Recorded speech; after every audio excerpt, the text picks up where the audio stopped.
You're not invisible, you're exposed. Every time you open your mouth to explain yourself, every time you post your plans, your struggles, your emotions, you think you're being authentic. You think you're being real. But what you're actually doing is leaking power. Look closely at your life. People interrupt you. They don't take your words seriously. They feel comfortable disrespecting you, dismissing you, overlooking you. And you keep asking yourself the wrong question. Why don't they respect me? Here's the truth you've been avoiding. They can read you too easily. Machiavelli warned about this centuries ago. Everyone sees what you appear to be. Few experience what you really are. And you've made sure they see everything. Your thoughts, your intentions, your insecurities, your next move before you even take it. You've stripped yourself of mystery. And without mystery, there is no power. Because power doesn't live in what is seen. It lives in what is withheld. But you were trained to do the opposite. They told you to express yourself, to be open, to share your truth. They never told you that the world is not a safe space.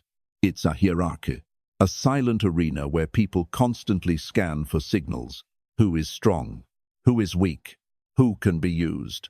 And without realizing it, you've been sending the wrong signals. This is not self-help. This is exposure. We are going to dissect the behaviors that make you predictable, controllable, forgettable. We are going to close the leaks. Because right now, you are walking through life like a fortress with no gates, no filter, no defense, no control over what others see and what they take. But be warned, once you understand this, once you start removing these signals, people will feel the shift. They will stop reading you. They will stop controlling you. And some of them will start fearing you. Because the moment you become unreadable, you become dangerous. And most people are not ready for that kind of isolation. So, if you still crave approval, if you still need to be liked, you should stop here. But if you're ready to reclaim your presence, your privacy, your power, let's begin the surgery. Number 1.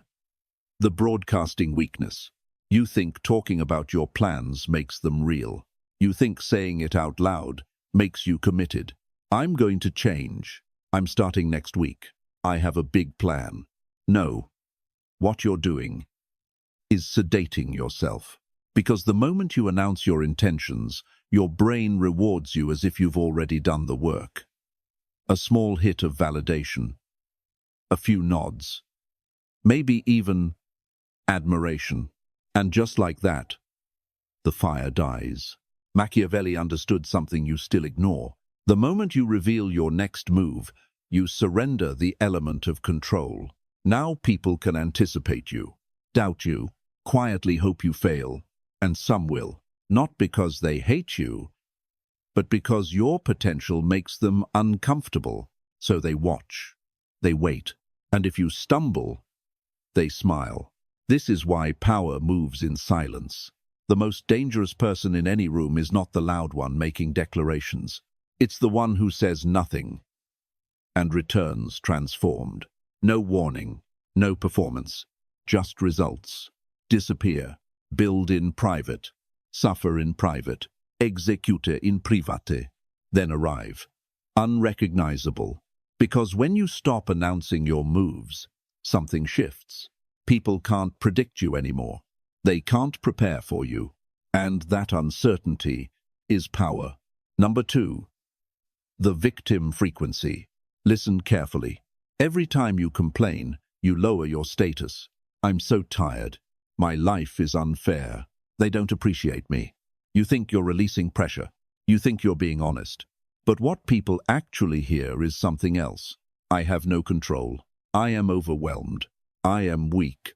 And the world does not reward weakness. It studies it. Machiavelli observed that people are not drawn to your suffering. They are drawn to your strength. So when you constantly speak about your problems, you don't gain sympathy. You become predictable. You become easy to categorize, easy to ignore, easy to replace. And the worst part, some people enjoy it. Because your struggle makes them feel better about their own stagnation. They will nod. They will say, "I understand." But internally, they downgrade you. This is how you become background noise in your own life. Now understand this clearly. Silence is not suppression. It is selection. You don't dump your chaos into the public. You direct it with precision. You speak to those who have earned access. A mentor, a strategist, someone who can actually sharpen you. But to the world, you move differently. Composed, grounded, unshakable. Even when things are falling apart behind the scenes, you don't perform your pain. Because the moment you stop broadcasting your suffering, people stop seeing you as a victim and start treating you like someone who cannot be easily broken. Number 3. The emotional leak. Anger is not power. It's exposure. Every time you lose control, raise your voice, react instantly, you are revealing something far more valuable than your opinion, your triggers. And once someone knows your triggers, they own you. Think about it. If a stranger can ruin your mood with a sentence, if a small inconvenience can hijack your entire state, then you are not in control. You are programmable. Machiavelli warned that a ruler must be feared, but never despised.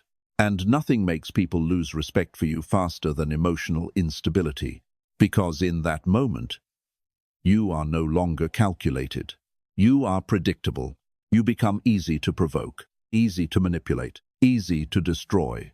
The loud one in the room is not the dangerous one. The dangerous one goes quiet. They don't react immediately. They don't give you the satisfaction of seeing them break. They pause. They observe. They let the silence stretch until it becomes uncomfortable for everyone else. And in that silence, something shifts. You regain control. They lose theirs. So the next time you feel anger rising, don't express it. Contain it. Let it sharpen you, not expose you. Because the moment you master your reactions is the moment no one else can control your direction. Number 4. The submission reflex. Pay attention to how often you say this word. Sorry. Sorry for asking a question. Sorry for speaking up. Sorry for existing a little too loudly. You think it's politeness. You think it makes you likable. But what it actually signals is hierarchy. Every unnecessary apology is a quiet confession. I am beneath you. And people feel that. They may not consciously register it, but subconsciously, they adjust your position lower. Machiavelli understood that power is not just about action. It's about perception. A leader does not apologize for taking up space. A leader does not shrink themselves to make others comfortable. But you've been conditioned to do exactly that. To soften your voice. To dilute your presence. To make sure no one ever feels challenged by you. And in doing so, you've made yourself easy to overlook. Here's the shift. Stop apologizing for things that require no apology. You're not sorry for being late. You're appreciative of their patience. You're not sorry for disagreeing. You see it differently. Feel the difference? One seeks permission. The other states reality. When you remove unnecessary apologies, your words gain weight. Your presence gains structure. And something subtle begins to happen. People hesitate before dismissing you. Because you no longer present yourself as someone who needs forgiveness just to exist. You stand. And the moment you truly occupy your space, without shrinking, without softening, the world is forced to adjust around you. Number 5, the financial exposure. Money is not just currency, it's perception. And the moment you reveal too much about it, you lose control of how people see you. If you appear broke, struggling, unstable, people don't just see your situation. They assign meaning to it. Lack of discipline, lack of competence, low value. And whether it's fair or not, they adjust how they treat you. Less respect, less opportunity, less patience. But here's the other side no one warns you about. Showing wealth is just as dangerous. Flash your success, your income, your lifestyle, and you trigger something far more toxic than pity, envy. And envy doesn't celebrate you. It studies you. It smiles at you, while calculating how to take your place. Machiavelli understood this tension perfectly. Be successful, but never obvious. Be powerful, but never loud about it. Because when you expose your finances high or low, you give people a frame to judge you. And once they frame you, they limit you. So what's the move? Ambiguity. You don't look poor. You don't look flashy. You look controlled, clean, sharp, composed. If you're struggling, you carry it with structure. If you're winning, you carry it with restraint. No signals, no numbers, no unnecessary details. Because the less people know, the less they can use against you. Your financial reality becomes a closed system, unpredictable, untouchable. And in a world obsessed with status signals, the person who cannot be measured becomes the one no one can play with. Number 6. The loose tongue. Gossip feels powerful. It feels like access, like you're in the loop. Someone leans in, lowers their voice, shares a secret about someone else. And for a moment, you feel chosen. But understand this, the moment you participate, you destroy your own value. Because people don't trust what you say, they study what you reveal. If someone hears you talk about others behind their back, they don't think, this person is insightful. They think, if they do it to them, they'll do it to me. Trust collapses instantly. Machiavelli warned that being despised is more dangerous than being feared. And nothing makes you more despised than a loose tongue. It signals pettiness, insecurity, lack of discipline. But there's something even deeper. Information is leverage. Every piece of gossip you share for free is power you just threw away. You traded control for attention. The powerful don't do that. They listen. They let people talk, reveal, expose themselves. And they say nothing. They become a vault, a black hole of information. Everything goes in. Nothing comes out. And that silence creates tension. Because now people don't know what you know or what you might do with it. That uncertainty gives you weight. So the next time someone invites you into gossip, don't join. Observe. Let them reveal themselves while you remain unreadable. Because the less you speak about others, the more control you have over the room. Number 7. The preacher trap. This one is subtle and dangerous because it disguises itself as growth. You discover something new, a philosophy, a discipline, a system that finally makes sense. And suddenly, you feel the urge to explain it, to defend it, to prove that you've evolved. So you start talking, at dinner tables, in conversations, online. You correct people, you educate them, you try to show them a better way. And in doing so, you fall into the trap. Because the moment you announce your code, you create a target on your back. I never lie. I wake up at 5 a.m. I live with discipline. Now the world is watching. Not to learn from you, but to catch you slipping. And you will slip. Not because you're weak, but because you're human. Machiavelli understood this better than most. Appear virtuous, but remain flexible. The moment you rigidly define yourself out loud, you lose your advantage. You become predictable, easy to challenge, easy to expose. And worse, you become annoying. No one respects the person who constantly needs to prove they're right. Real power doesn't argue. It demonstrates. So instead of speaking your philosophy, live it, quietly. Let people notice the difference. Your calm, your discipline, your control. Let them ask, what changed about you? And only then, you give them a glimpse, not the full system, not the full truth, just enough. Because the strongest identity is never declared, it is observed. And the moment you stop preaching, you stop performing and start becoming someone others cannot easily challenge. Number 8. The approval addiction. This is the root, the hidden infection behind almost everything you've done wrong so far. The need to be seen, to be liked, to be accepted. It starts early. Good grades for praise, good behavior for approval, good performance for validation. And without realizing it, You were trained to outsource your worth. So now, every room you walk into, you scan. Do they like me? Did that land well? Should I adjust? And just like that, you're no longer in control. They are. Because the moment you seek approval, you hand over authority. You become the performer. They become the judge. And in that dynamic, you are always beneath them. Machiavelli understood this clearly. Our ruler may listen, but he never submits his identity to the court. But you do. You change your tone, your opinions, your behavior, all to maintain acceptance. And the cost? You disappear. Because a person who adapts to everyone stands for nothing. So here's the shift. Stop performing. Stop checking. Stop adjusting yourself to fit the room. Hold your frame. Say what you believe without looking around for permission. Move how you decide without waiting for approval. And something strange will happen. At first, tension. People will feel the difference. They'll test you, push you. But if you hold, the dynamic flips.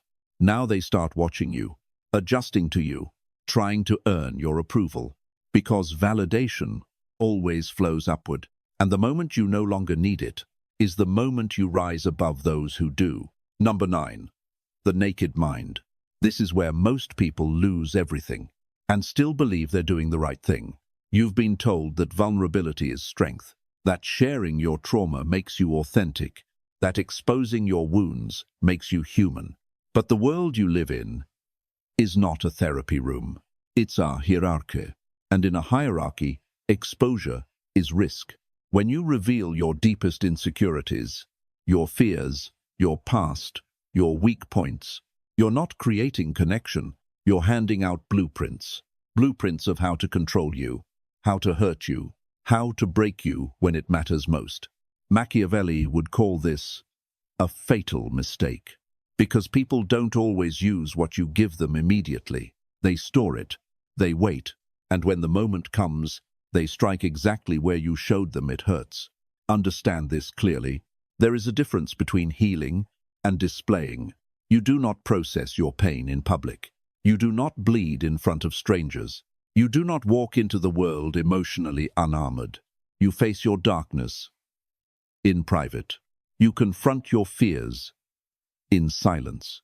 You rebuild yourself where no one can interfere, and only when the wound becomes a scar, controlled, integrated, mastered, then you reveal it, not as a cry for help, but as proof of power, because a scar tells a story of survival. A wound invites attack, so cover what is still fragile, protect what is still forming, and step into the world, not as someone seeking understanding, but as someone who cannot be easily dismantled. If this opened your eyes, then something has already shifted, not on the surface, not in your words, but deeper in the way you now see people. Because once you recognize the patterns, the over-explaining, the need for approval, the constant leaking, you can't unsee it. And more importantly, you can't pretend you're not part of it. That's where most people fail.